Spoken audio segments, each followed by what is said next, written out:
You have been marching. You will not march in vain. Hallelujah. But you shall receive that thing that you have been marching to receive. Before the march ends, you will march to your success.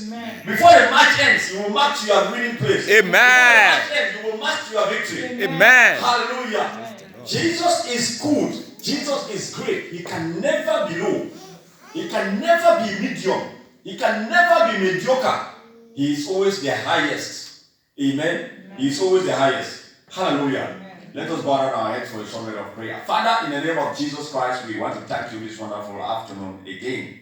Thank you for the multitude of your servants. Thank you, O God, for the multitude of your sons and your daughters that are present right here in this auditorium. We bless you, oh Father, Lord, for their dedication and their commitment to be here, Lord, with others, that as they sharpen each other, Lord, as they bring their voices together to sing psalms and hymns unto your holy name. Lord, I pray that you will stretch forth your arms and you will touch them in the name of Jesus. Amen.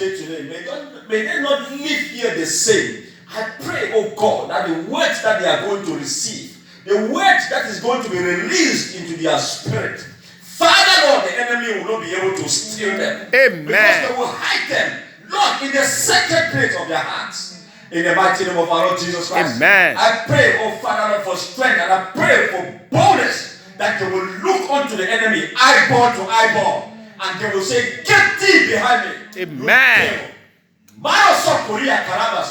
Yes, Lord. We fall before your throne of mercy, oh God, in humility, in magnification, and in worship. We say, take it all. Amen. For it belongs to you. Amen. In Jesus' name. Amen. And all shall say, Amen. Amen. Amen. Hallelujah.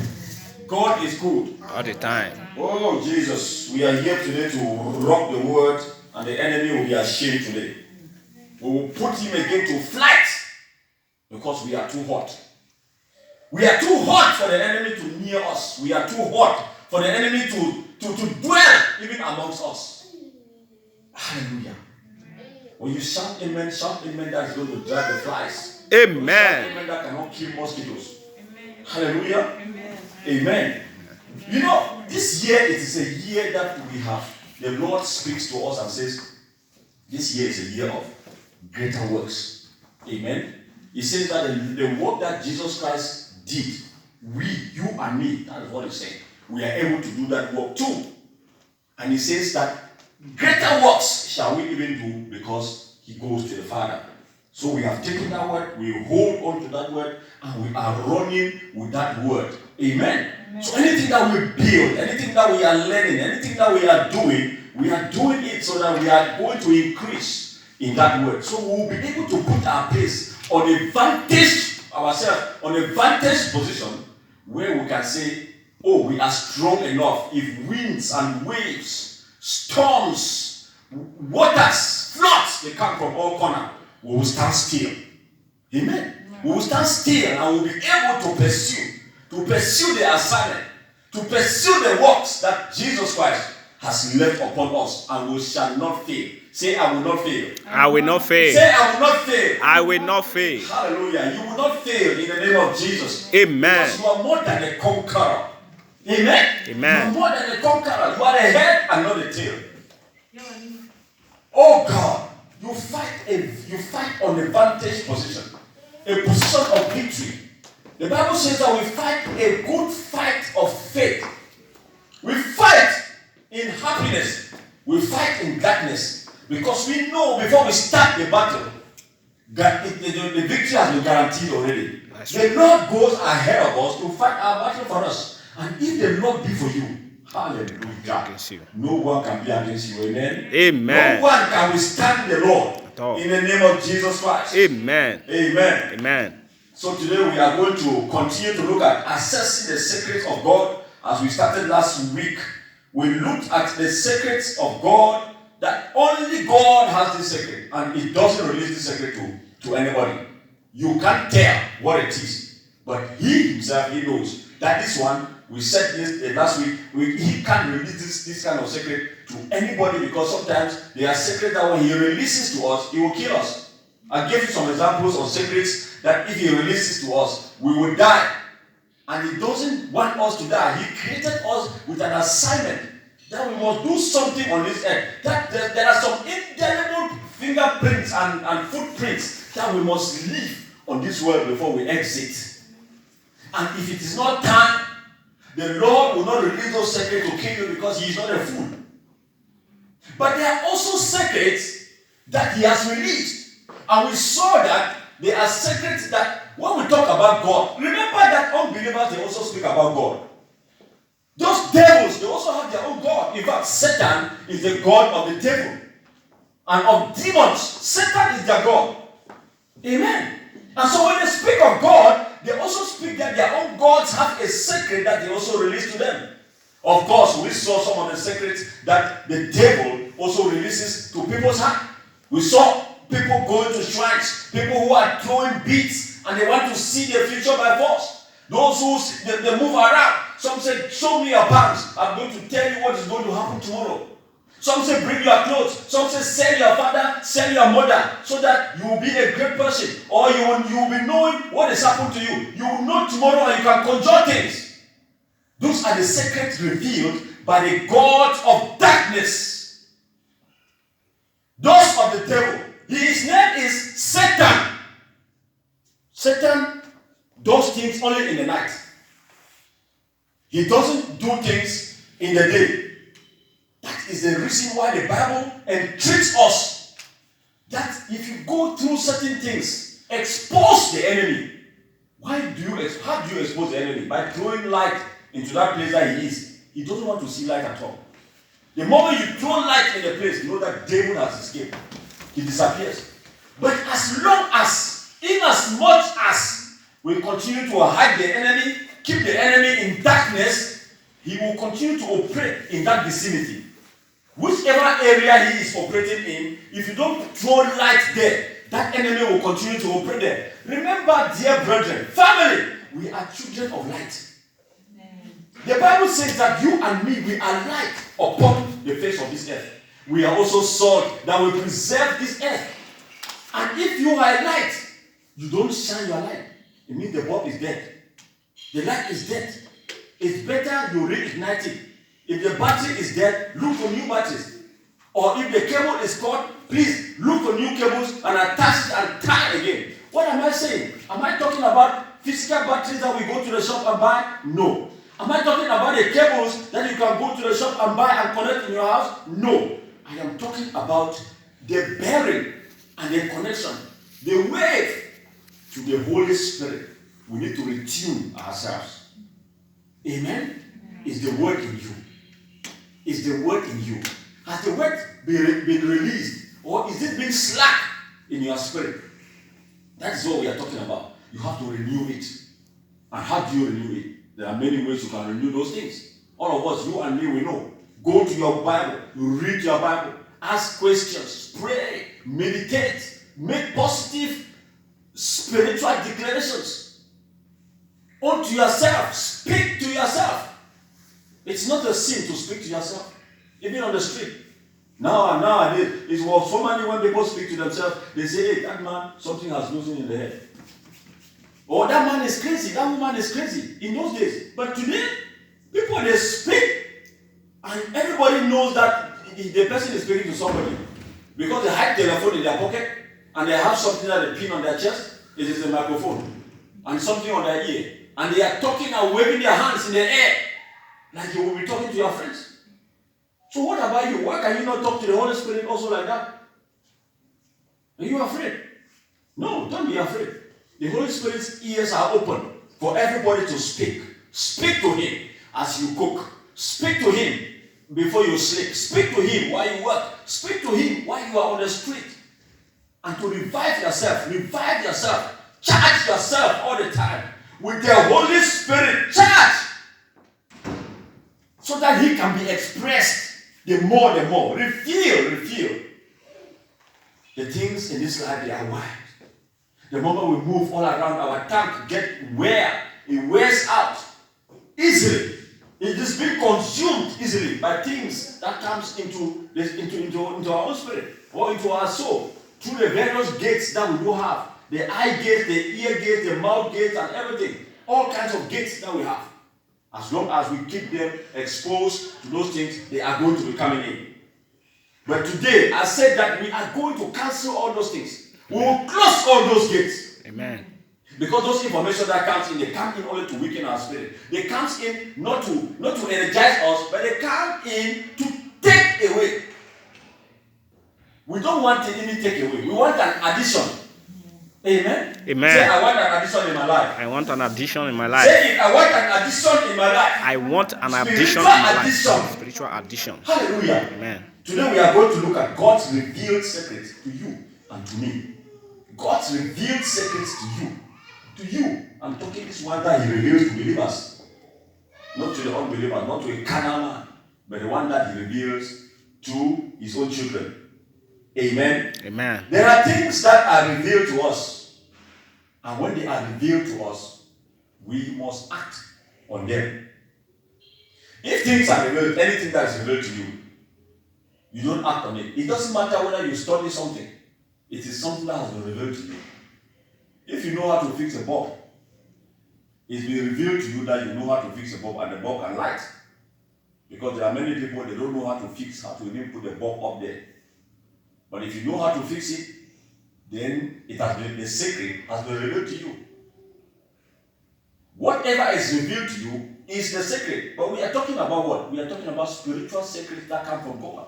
How He opens up to us.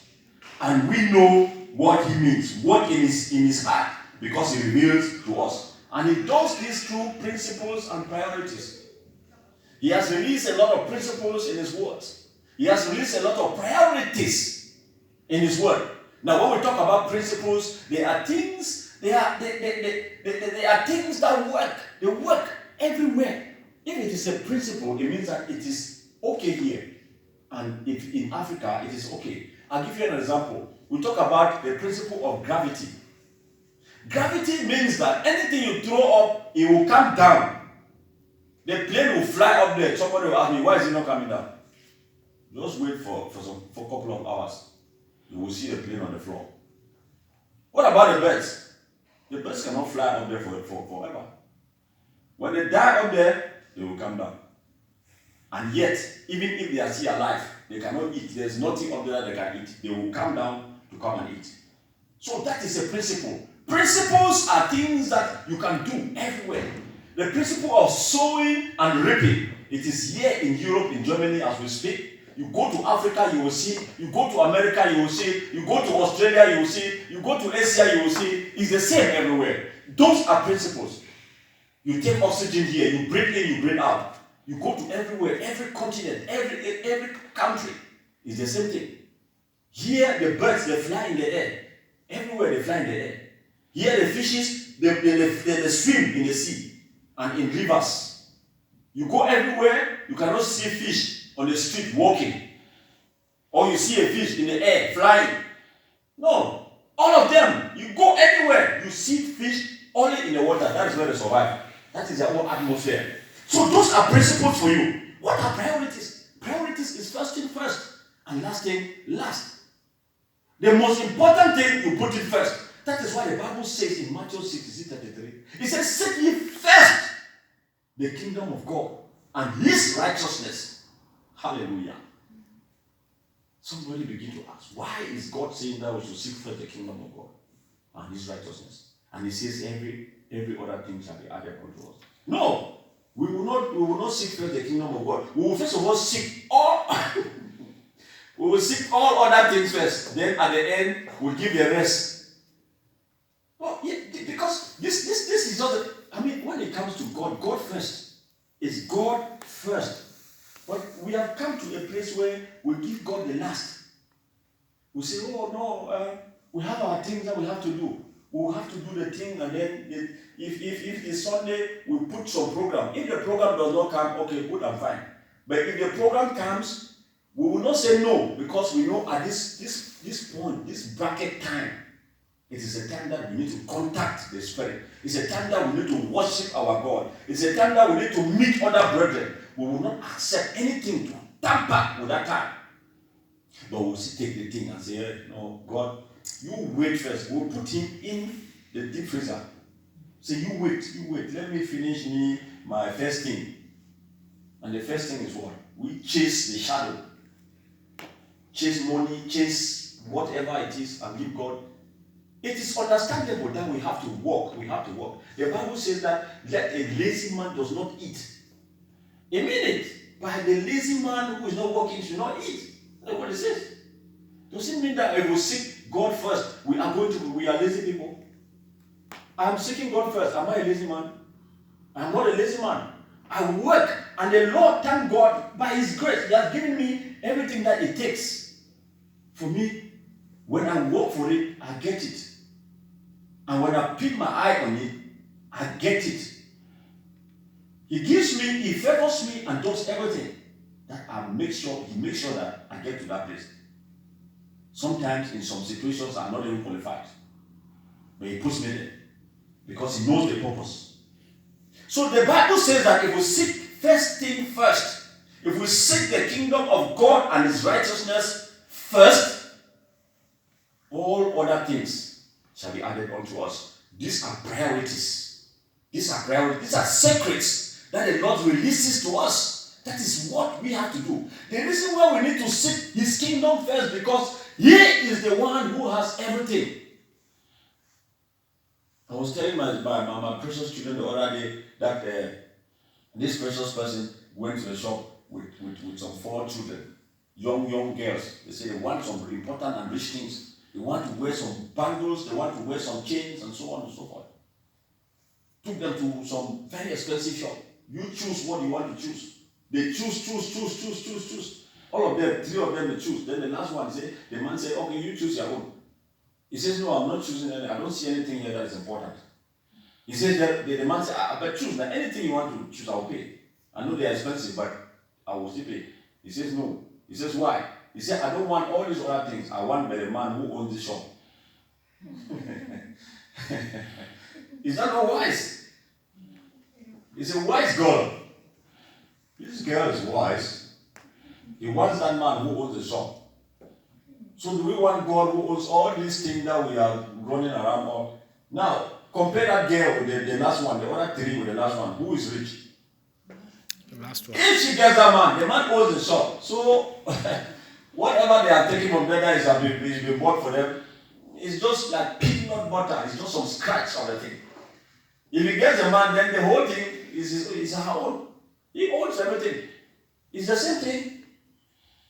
When we seek the kingdom of God first and assure and stand firm, God is for us and no one can be against us. Dear family, then you are on a good footing. I think when you do that, you are on a good footing. Amen. And that is the best thing to do, according to His word.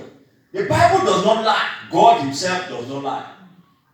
It is just that we are also fools. We are liars. That is the reason why we cannot see that God does not lie. And we don't understand Him. Now, in Amos 3 verse 7, you know what it says? It says, indeed. When the word of God says indeed, it is saying that really. It's saying that this one is bankable. It's saying that you can pin your finger on it, and it is telling you that it is an assurance. It is 100%. It is not 99.999. He said indeed.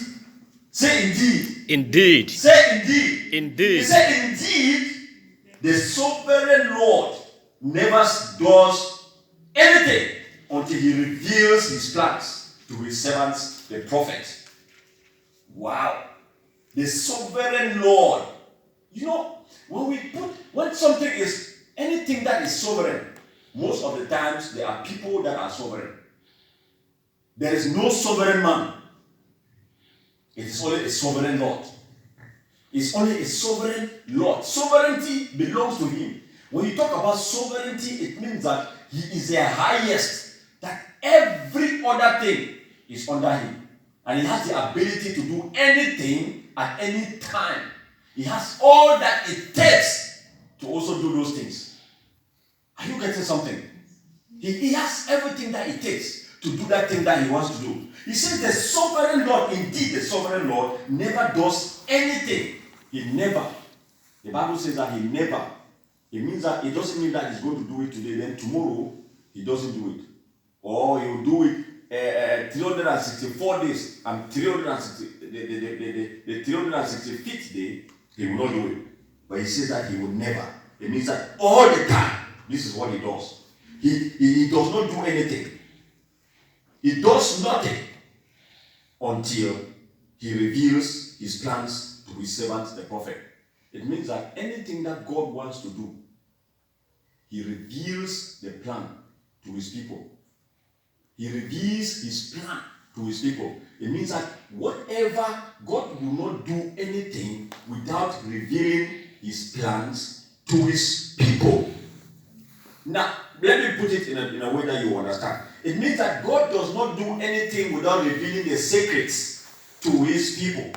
We saw so many places where God, so many instances where God actually did things, and they were wild things, and yet God revealed those things to his people. You remember Noah? We remember Noah, right? Before God destroyed the earth, before he swept humankind, when they misbehaved and they were doing things, they were cursing and mocking God, they were scorning him at that time. He says his anger, the Bible tells us that his anger was outraged. And he says, I'm going to destroy this earth, what I have done. So he destroyed it. But he did reveal to somebody that he's going to do it. And he revealed to Noah. Amen. Before God destroyed Sodom and Gomorrah, he revealed his secret to Abraham. Hallelujah. God reveals things. That is not the only thing. There are many things that God reveals to his prophet. If you read about the prophet, you realize that so many times when they come to pronounce doom to nations, it's God who has revealed those things to them. That, look, if my people, they don't do this like this, this is what I'm going to do. And most of the times, the prophet, they will call for repentance to Israel, to a city like Nineveh, through Jonah. That if it doesn't happen, things are going to happen. Things are going to happen. Those are the secrets. So God does not just come and destroy things. He first of all let it out and warn people through his prophets. Amen. And in Micah 6 verse 8, it says that he has shown you, oh mortal. Now when he's saying that he has shown you, he's talking to you. He says mortal. He's talking to the body and not to the soul and the spirit. He's talking now to this flesh that we carry. Because this is the one that is mortal. This is the one that dies. The other one, they don't die. Soul does not die. Your spirit does not die. It leaves this tent. This is the mortal. That one dies and goes back to where it comes from. He said, oh, he has shown you, oh mortal, what is good. The Lord, of course, has shown us what is good. Now, he has shown the mortal what is good because it is the body that moves around this earth. The body needs all these things. It's enticed with all these things that we see. These physical things that we see. The spirit is not interested in all these things. Spirit to spirit. Hallelujah. The spirit is interested in our lives, on how we cleanse ourselves and live a pure life on earth here, and how we are going to live another life in heaven. In fact, our gain, our profit here is to make sure that you guys grow in worldly, in the spirit of God, and live well on earth here. Purify yourself on earth here, as well as you are going to live a powerful life up there in heaven. Hallelujah. So he says that, oh mortal, what he has shown you what is good. And what does the Lord require of you? He has shown the mortal. He has shown the mortal man what God requires of him. You know, the Bible tells us that the body is fighting against the spirit. This mortal is fighting against the immortal. You can imagine. So we can call now the spirit an immortal. But the mortal is still struggling to fight against the immortal, which of course is not going to win. But it will win if we give him the chance. If the spirit gives the chance to the body, then it's going to kill the spirit and kill the soul. That is why the Bible says that, what shall it profit a man? If you gain the whole world and you lose your soul, What shall it profit you? Now, the man there that is talking about is the spirit. The spirit man in it.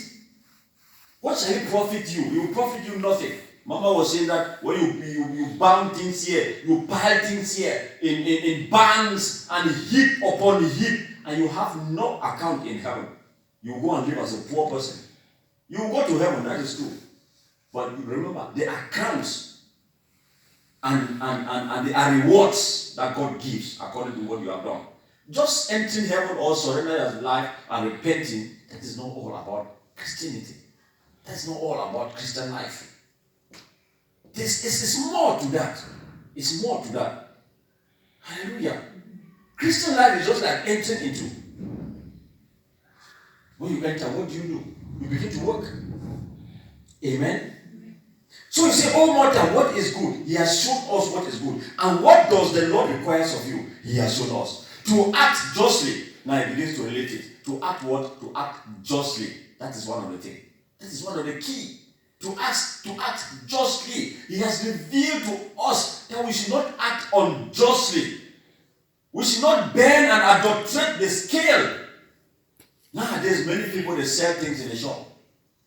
When they see people, they come, they put some things under the scale. You know, when it comes to justification, justly, he's talking about judgment and condemnation. He's talking about decisions that are being made. Like in the law, in the court of law, when people go there, they expect that the decision that is going to come out from the judge, it should be just. But if you adulterate the decision, then it is unjustly. But God is calling unto us that we should be just. Justice should prevail in anything that we do. It means that there shouldn't be any partiality in anything you do. You should not give favoritism to somebody at the same scale, at the same level. You favor one, you love one, you hate the other. It's God's decision to do that, not human beings. Amen. He said, let justice prevail in our lives. He has revealed to us because he knows what injustice can bring in the lives of believers. How it can cost you. He knows that. He says compassion. That is another terminology that is also good. Compassion now, it is combined with empathy and love. When you show compassion to somebody like what Jesus Christ was doing, when he gets to a certain place, he looks at the people's situation. He knows exactly what to do according to how the situation demands. He feeds poor people and he gives them the word. He feeds the flesh and then feeds the spirit. So that they will be complete. So that they will be whole. Hallelujah. So that is compassion. So the Bible also teaches us and asks us, if you see somebody that is walking on the street, the person is under cold. Will you say, oh, God bless you, I pray for you. You go and be warm. How? The person is houseless. Doesn't have any roof upon the person's head. That is no compassion. What do you do in that kind of situation to show compassion to that person? Bring the person in, wear the person clothes. Yes, nowadays, I know we understand. You can do that like that to somebody, and when the person is warm and is eating and half strength, he stand there and begin to fight you. Oh yes, in your own house. He begins to fight you and want to drive you out of your own house. It has been happening. But ladies and gentlemen, we must come to that place where we understand that persecution is part of the believer's life. These are the places on which we eat. As for persecution, Jesus Christ said, because they did this to me, don't be fooled that they are not going to do it to you. It doesn't matter what you do. The more holy you become, the more temptations and persecution you attract in your life. Because they will always want to test you. God is also going to use you to test you as a platform or as his laboratory. He will use you as a hypothetical laboratory to test his results, like what he did for Job. Oh yes, Job was sitting and was moving around. But Satan and God, they were consulting on how to test Job's character. Because he trusted him a lot, He said, go, I give you the authority. Will God tell the enemy that, go to my daughter, go to my son? This one is unshakable. Will he tell somebody that? Will he tell the devil to come and try you? And when he try you, you say, oh, why me? Oh God. You don't know that it's a setup. Amen. So he says, show compassion and care. Care for them. Care for those in need are not optional. So he says that justice, compassion, and care for those in need are not optional for God's people. This is, when he says that these things are not optional, these are some secrets that he has released to us. They are not something that you can say, oh no. You know, when we were in secondary school, we used to have some quotations. They were not subjects, but it is also written among subjects. They write it there, optional. And when they say optional, it means that you have the right to choose. You choose among certain things that have been placed on the table for you. On some subjects that you think you like, you choose it. That one is optional. So when that time comes, everybody says, it's optional. So everybody, some go to French, some go to dancing, some go to agriculture, some go to agriculture, some go to different places. So it's optional. You choose. So God is telling us here, justice, compassion, and what? And care for those in need are not optional. Say it's not a choice. Which means that if it is not a choice, it's a what? It is a must. It's mandatory, as we can put it in big language. It is mandatory. It means that it's a must. You must do it. As long as you are a child of God. Hallelujah. Now in Deuteronomy 29, the Bible also talks about, we saw this scripture last time, it talks about the sacred things belongs to the Lord our God. The sacred things belongs to the Lord our God. The sacred things belongs to the Lord our God. The sacred things, the mysterious things belongs to the Lord our God. And he says that, but the things revealed belongs to us and to our children, that we may follow the words of this law. The things revealed to us. Now he has revealed to us what? Justice. He has revealed to us what? Compassion. And he has revealed to us what? Care for those that are in need. It is not optional. Those things have been revealed to us. These are etiquettes that we don't only use it on our own self, but we use this etiquette to train our own little one that comes behind us. He says that tie the words upon the neck of your children. When they sleep, teach them about the word of God. When they get up, teach them about the word of God. When you are on the table, you eat with them, teach them about the word of God. If you are on the street moving, teach them about the word of God. It's your responsibility to do that. You are a pastor to those children. God gave you those children because he knows that you are able to do that for them. So do that for your own children. Amen. So he says that these things are not optional, because they belong to you and they belong also to your children